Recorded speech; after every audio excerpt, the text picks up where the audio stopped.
Ezekiel Thornfield was polishing his best boots when the war drums started echoing through Cedar Canyon. He froze, the leather cloth still in his hand, as the rhythmic pounding bounced off the canyon walls like thunder that wouldn't stop.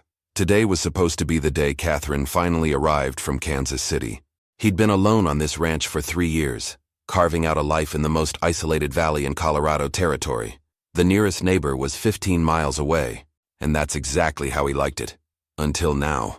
The drums meant only one thing. The Kiowa war party that had been raiding settlements 50 miles south was moving north, and they were close. Too close. Ezekiel stepped onto his porch, his weathered hands gripping the wooden railing. The afternoon sun cast long shadows across his property, but something felt different. Wrong. The cattle weren't grazing peacefully anymore. They were bunched together near the barn, nervous and agitated. Even his dog Marshall was whining softly, his ears flat against his head. He grabbed his father's old spyglass from inside the cabin and climbed onto the roof. What he saw through the lens made his blood run cold. Dark figures were moving along the ridgeline, at least a dozen that he could count. But these weren't scouts or a small raiding party. As he adjusted the focus, more shapes appeared. And more. They were positioned at every exit point of the valley. The realization hit him like a physical blow. This wasn't a raid. They weren't passing through. 400 warriors, maybe more, had completely surrounded Cedar Canyon. They'd turned his sanctuary into a trap. Ezekiel's throat went dry as he thought about Catherine. Her stagecoach was supposed to arrive before sunset, taking the main trail that led directly through what was now enemy territory. She had no idea what she was riding into.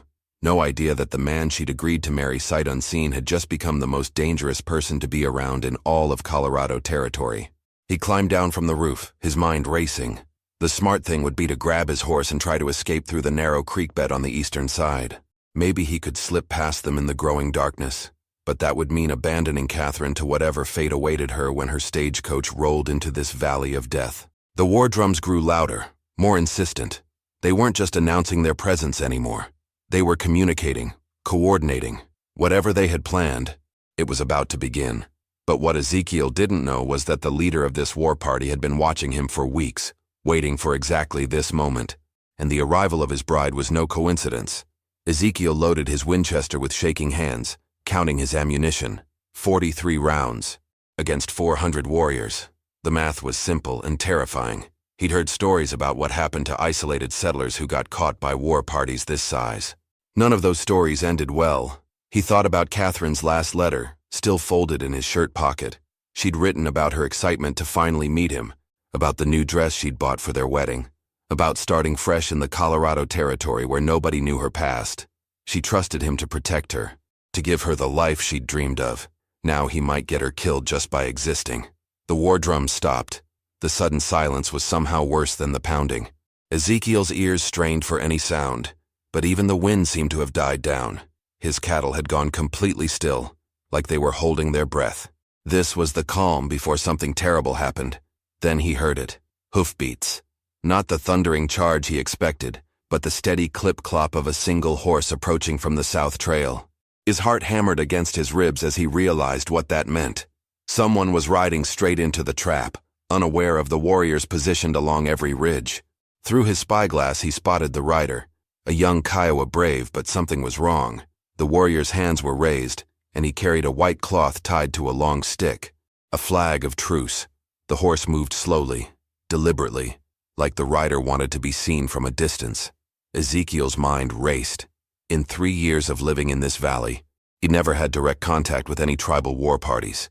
He'd heard they sometimes took prisoners for negotiation, but this felt different, more personal. The brave was heading straight for his cabin, like he knew exactly where to find him.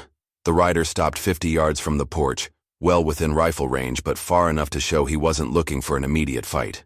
He was young, maybe 20, with intricate war paint covering half his face. But what caught Ezekiel's attention were the man's eyes. They weren't filled with the rage he expected. They looked almost satisfied, like everything was going according to plan. The brave called out in heavily accented English, "Ezekiel Thornfield, we need to talk." The fact that this stranger knew his name sent ice through his veins. Ezekiel stepped onto his porch, rifle ready but not yet aimed. Talk about what? The warrior's lips curved into what might have been a smile. About the woman you're waiting for. About why we're really here. He paused, letting that sink in. About the choice you're going to have to make when her stagecoach arrives in 2 hours. But what the Brave said next would shatter everything Ezekiel thought he knew about this day. The Brave's words hit Ezekiel like a physical blow. Your bride isn't coming here by accident, Thornfield. She's coming because someone told her exactly when and where to find you. Ezekiel's grip tightened on his rifle. What are you talking about? Catherine and I have been writing letters for months. She chose to come here. The warrior shook his head slowly. Letters can be written by anyone. The woman you think you know doesn't exist. He reached into a leather pouch and pulled out a folded paper. This is the real Catherine Morrison. She died of fever in Kansas City 3 weeks ago. The blood drained from Ezekiel's face. The Brave tossed the paper onto the ground between them. Even from a distance, Ezekiel could see it was an official death certificate. The woman he'd been planning to marry, the woman who'd written him such beautiful letters about their future together, was already buried in a Kansas cemetery. Then who's coming on that stagecoach? Ezekiel's voice was barely a whisper. Someone who needs you to believe she's Catherine Morrison. Someone worth 400 warriors. The Brave's eyes gleamed with something that looked almost like pity. Someone you've met before, though you don't remember her. Ezekiel's mind reeled. Nothing made sense. Why would anyone go through such elaborate deception? Who could possibly be worth surrounding an entire valley with a war party? He thought back through his past, trying to remember any woman who might have a reason to trick him this way. You're lying, he said, but his voice lacked conviction. Too many pieces were falling into place. The letters had always seemed too perfect, too understanding. Catherine had never asked for specific details about his property, never questioned why he'd chosen such an isolated location. She'd accepted everything without the curiosity a real woman would have shown. The Brave continued. 3 years ago, you were a different man.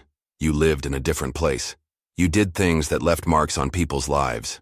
He gestured toward the ridgelines where the other warriors waited. She hired us to make sure you can't run when she arrives. She wants to look you in the eye when she tells you who she really is. Ezekiel's legs felt weak. There had been a time before this valley, before he'd tried to become a simple rancher, a time when he'd worn a badge and made enemies, a time when his decisions had consequences that followed people to their graves. He'd thought that life was buried, that 3 years of isolation had been enough penance. The sound of distant wheels broke through his thoughts. A stagecoach was coming up the southern trail, just visible through the canyon's mouth. The woman inside believed she was about to meet her future husband, but she was really coming to deliver justice that was 3 years overdue. But the identity of the woman on that stagecoach would destroy everything Ezekiel thought he knew about his past. The stagecoach rolled closer, and Ezekiel could hear the driver talking to his horses, unaware that he was delivering his passenger into the center of a carefully planned trap. The Brave watched Ezekiel's face carefully, like he was studying every emotion that crossed it. You still don't remember, do you? The warrior said. Sheriff Thornfield of Deadwood Creek, the man who put innocent people in the ground because he was too proud to admit he was wrong. The words hit Ezekiel like bullets. Sheriff Thornfield, a name he'd tried to bury along with the badge he'd thrown into a river 3 years ago. Memories came flooding back. The raid on the trading post, the family caught in the crossfire, the little girl who'd screamed as the bullets flew. He'd been so sure he was chasing the right men, so convinced he was bringing justice to the frontier. But he'd been wrong, dead wrong. The Morrison family, Ezekiel whispered, the full horror finally hitting him. Catherine Morrison wasn't coming to marry me. She was already dead because of me. The Brave nodded grimly. Her sister Sarah survived that day. Barely. She spent 2 years planning this moment, learning everything about you, tracking you down when you disappeared. He gestured toward the approaching stagecoach. She wrote those letters. She became Catherine in every way that mattered, just to get close enough to look you in the eye. Ezekiel's hands trembled as he lowered his rifle. Sarah Morrison. He remembered her now.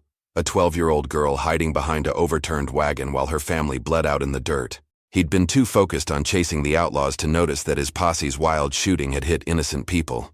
By the time he realized his mistake, 3 members of the Morrison family were dead, including little Catherine. The stagecoach was only a few hundred yards away now. Through his spyglass, Ezekiel could see a woman's silhouette in the window. Sarah Morrison, now grown up and coming to collect a debt that had been 3 years in the making. What does she want? Ezekiel asked, though he already knew the answer. Justice. The kind you never gave her family. The brave's voice was cold but not without respect. "She could have just hired us to kill you. Would have been simpler. But she wanted you to know why you were dying. Wanted you to remember their faces when the end came." The sound of wheels on gravel grew louder. The driver was starting to slow down, seeing the cabin ahead. In minutes, Sarah Morrison would step out of that stagecoach and face the man who'd destroyed her childhood in a hail of misdirected bullets. Ezekiel thought about running. His horse was saddled and ready in the barn. But 400 warriors surrounded the valley, and more importantly, he knew he deserved whatever Sarah had planned for him. He'd spent 3 years trying to forget what happened at Deadwood Creek, but the dead don't stay buried when the living refuse to let them rest. The stagecoach came to a stop in front of his cabin. The driver tipped his hat and called out cheerfully, "Delivery for Mr. Thornfield. Got your bride here, safe and sound." But what happened when Sarah Morrison stepped out of that stagecoach would prove that some wounds never heal, and some debts can only be paid in blood. The stagecoach door opened and a woman stepped down onto the dusty ground. She was nothing like Ezekiel had imagined Catherine Morrison would be. This woman was tall and lean, with dark hair pulled back severely, and eyes that held the cold fire of someone who'd lived with pain for too long. She wore a simple traveling dress, but there was something in the way she moved that reminded him of a predator circling its prey. Sarah Morrison looked exactly like her father. The resemblance was so strong, it made Ezekiel's chest tight with guilt. Same strong jawline, same piercing blue eyes, same way of standing that suggested she wouldn't back down from anything or anyone. The stagecoach driver climbed down to unload her trunk, chattering cheerfully about the beautiful weather and the lovely scenery. He had no idea he'd just delivered a woman to her family's killer, or that 400 warriors were watching his every move from the surrounding ridges. Sarah paid the driver and sent him on his way with a smile that never reached her eyes. She waited until the stagecoach disappeared around the bend before she turned to face Ezekiel directly. The transformation was immediate and chilling. The pleasant mask she'd worn for the driver's benefit melted away, replaced by 3 years of carefully nurtured hatred. "Hello, Sheriff Thornfield," she said, her voice steady and calm. "Or do you prefer Ezekiel now? I suppose men like you change names as easily as you change towns." Ezekiel set his rifle down against the porch railing. There was no point in pretending anymore. "Sarah, you've grown up. Amazing what surviving a massacre will do to a person." She walked closer, each step deliberate and measured. "I was 12 years old when you rode into our trading post with your posse, guns blazing, chasing shadows and calling it justice." The brave who'd delivered the message remained mounted, watching the confrontation with the patience of someone who knew exactly how this would end. Behind him, Ezekiel could see more warriors moving into position along the canyon walls. Not threatening, just present, making sure he understood that running wasn't an option. Sarah stopped 10 feet away from the porch. "I spent 2 years tracking you down after you disappeared from Deadwood Creek. 2 years learning how to write like a lonely woman desperate for love. 2 years perfecting Catherine's voice so you'd believe every word." "Why?" Ezekiel asked, though he knew it was a stupid question. "Why not just have them kill me? Why go through all this?" Sarah's laugh was sharp and bitter. "Because a bullet would have been too easy. Too quick. I wanted you to hope first. To believe you'd found happiness. To think you'd escaped what you did to my family." Her eyes glittered with unshed tears that had been held back for 3 years. "I wanted you to feel what we felt when your bullets found us instead of the outlaws you were really after." If you're enjoying this story, make sure to subscribe to our channel for more incredible tales from the Old West. But what Sarah said next would reveal the true depth of her plan and why she'd brought an entire war party to witness this moment of reckoning. Sarah reached into her traveling bag and pulled out a small wooden box. Ezekiel recognized it immediately. It had belonged to her father, Thomas Morrison. The old man had carved it himself and kept his most precious possessions inside. Seeing it now in Sarah's hands made Ezekiel's stomach turn with fresh guilt. "Do you remember what you said to me that day?" Sarah asked, her voice barely controlled. "After the shooting stopped and you realized what your posse had done?" Ezekiel closed his eyes, the memory hitting him like a physical blow.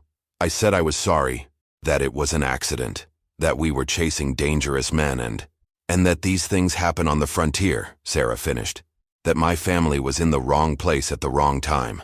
That I should be grateful you caught the real outlaws before they could hurt anyone else." She opened the wooden box, and Ezekiel could see something glinting inside. Not a weapon, but something worse. Evidence. "Except you never caught the real outlaws, did you, Sheriff? You gave up the chase after what happened to us. Decided the case was too messy, too complicated, too much paperwork. The brave shifted in his saddle, his eyes moving between Sarah and Ezekiel like he was watching a carefully choreographed performance. This wasn't just about revenge. This was about something bigger. Sarah pulled a folded document from the box. I found them, Ezekiel. The men you were really chasing that day. It took me 3 years, but I found them. She unfolded the paper, revealing wanted posters and sworn statements. They're still alive, still robbing, still killing, because you were too ashamed of your mistake to finish what you started. The words hit Ezekiel harder than any bullet could have. In his guilt and horror over the Morrison family's deaths, he'd abandoned his badge and fled into the wilderness. He told himself it was penance, that he was removing himself from a job he was too dangerous to perform. But the truth was simpler and more cowardly. He'd run away from his responsibilities. The Garrett gang has killed 14 more people since Deadwood Creek, Sarah continued, her voice growing stronger with each word. 14 people who would still be alive if you'd done your job instead of running away to play cowboy in this valley. Ezekiel felt the weight of those deaths settling on his shoulders. Bad enough that he'd killed innocent people through his recklessness, but knowing that his cowardice had led to more deaths, more families destroyed, made him feel like he was drowning in guilt. Sarah held up another document. This is a territorial warrant for the Garrett gang. Still active, still valid. She looked at him with cold determination. You're going to help me finish what you started 3 years ago. You're going to help me hunt them down. And if I refuse? Ezekiel asked, though he already knew the answer. Sarah gestured toward the warriors positioned around the canyon. Then my friends here will make sure you never leave this valley. But your death won't bring back my family. And it won't stop the Garrett gang from killing more innocent people. She stepped closer, her eyes burning with purpose. I want justice, Ezekiel. Real justice. Not just revenge. The brave spoke for the first time since Sarah's arrival. The choice is yours, former sheriff. Die here as a coward, or live long enough to maybe earn some small redemption. But what Sarah revealed next about the Garrett gang's latest target would force Ezekiel to make the hardest decision of his life. Sarah pulled out a final document from the wooden box, and Ezekiel could see her hands trembling slightly for the first time since she'd arrived. The Garrett gang isn't just killing random travelers anymore. Ezekiel. They've gotten organized, smarter. She handed him a telegram dated just 5 days ago. They're planning to hit the children's train next week. Ezekiel's blood went cold as he read the telegram. Every month, a special train carried orphaned children from overcrowded eastern cities to new families in the Western Territories. 43 children, ages 6 to 15, would be on that train. Defenseless kids looking for new homes and new hope. The train stops in Millfield to take on water, Sarah continued. Isolated station. No law enforcement for 50 miles in any direction. The gang knows the train carries a strongbox with adoption fees and family payments. They don't care that children will be caught in the crossfire. The brave nodded grimly. We've been tracking the Garrett gang for weeks. They have 30 men now, well armed and desperate. They've been planning this raid for months. Ezekiel felt sick. More innocent children, just like Sarah had been 3 years ago. More families destroyed because he'd been too much of a coward to finish what he'd started. The pattern was clear. His failures kept multiplying, creating more victims, more pain. Why come to me? Ezekiel asked. You could take this information to the territorial marshal, the cavalry, anyone with real authority. Sarah's laugh was bitter. I tried. They said the intelligence was unreliable because it came from tribal sources. They won't act on the word of Kiowa warriors, even when children's lives are at stake. She gestured toward the brave. Running Elk's people have been watching the gang, gathering evidence, trying to prevent this massacre, but white authorities won't listen to them. Running Elk spoke up. Our children have been taken on trains like this, stolen from their families and sent to boarding schools. We know what it means when children are torn from those who love them. His voice carried deep pain. We will not let more children die because grown men are too proud to work together. Ezekiel realized the full scope of what Sarah had planned. This wasn't just about revenge for her family's deaths. She'd forged an alliance between her quest for justice and the Kiowa's desire to protect innocent children. She'd turned his guilt into a weapon that could save lives. The train reaches Millfield in 4 days, Sarah said. We can get there in 3 if we push hard. You know the Garrett gang's methods better than anyone. You know how they think, how they operate. She paused, letting the weight of the moment settle. You can't bring back my family, Ezekiel. But you can save those children. The sun was starting to set, casting long shadows across the valley. Ezekiel looked at his cabin, his cattle, the simple life he'd built to escape his past. All of it suddenly seemed meaningless compared to 43 children who would die if he chose comfort over courage. But the decision he was about to make would determine whether he died as the coward who ran from Deadwood Creek, or as the man who finally found the strength to face his failures. Ezekiel walked into his cabin and emerged moments later carrying his sheriff's badge. He'd kept it hidden in an old coffee tin, unable to throw it away completely despite his shame. The metal felt cold and heavy in his palm, weighted with all the mistakes he'd made and all the chances he'd missed to make things right. "I'll help you," he said, pinning the badge to his shirt. "Not because I deserve redemption, but because those children deserve to live." Sarah nodded, and for the first time since she'd arrived, something that might have been respect flickered in her eyes. "This won't make us even, Ezekiel. Nothing can bring back my family." "I know," he replied. "But maybe we can stop another family from going through what you did." Running Elk dismounted and approached them both. "My warriors will ride with us. The Garrett gang has stolen from our people, killed our young men, taken our horses. This debt goes both ways." Within an hour, they were ready to leave. Ezekiel had gathered his weapons, supplies, and his best horse. Sarah had changed into practical riding clothes and armed herself with a rifle that looked well used and carefully maintained. The warriors emerged from their positions around the valley, a disciplined force united by their shared desire to protect innocent lives. As they rode out of Cedar Canyon together, Ezekiel realized that Sarah's plan had been perfect from the beginning. She hadn't just wanted to kill him, she'd wanted to force him to become the man he should have been 3 years ago. The man who finished what he started. The man who protected the innocent instead of running from his failures. The alliance was strange and fragile. A disgraced former sheriff, a young woman consumed by the need for justice, and a Kiowa war party united in their determination to save children they'd never met. But it was also powerful. They had skills the Garrett gang wouldn't expect, knowledge they couldn't anticipate, and motivation that ran deeper than simple greed. The ride to Millfield would take them through dangerous territory, past other settlements that might not welcome the sight of armed Kiowa warriors. But Ezekiel found himself oddly hopeful for the first time in 3 years. Not because he believed he could earn forgiveness, some mistakes were too big for that, but because he finally had the chance to use his guilt for something productive. Sarah rode beside him in silence for the first few miles, then spoke quietly. "My father always said that good men weren't the ones who never made mistakes. They were the ones who found the courage to fix their mistakes, no matter how much it cost them." Ezekiel nodded, understanding that this was as close to forgiveness as he would ever get from her. It would have to be enough. 4 days later, when the children's train pulled into Millfield Station, it would find not just the Garrett gang waiting in ambush, but also a force of determined protectors ready to ensure that this time, the innocent would not pay the price for evil men's greed. The man who had once been too cowardard to face his failures was finally ready to become the sheriff he should have been all along. If you enjoyed this incredible story of redemption and justice, subscribe to our channel for more amazing tales from the American frontier. Now click on this video on your screen to hear another gripping story about a stagecoach driver who discovered his passenger was the most wanted criminal in 3 territories, but she was also the only person who could save his dying daughter. Click now!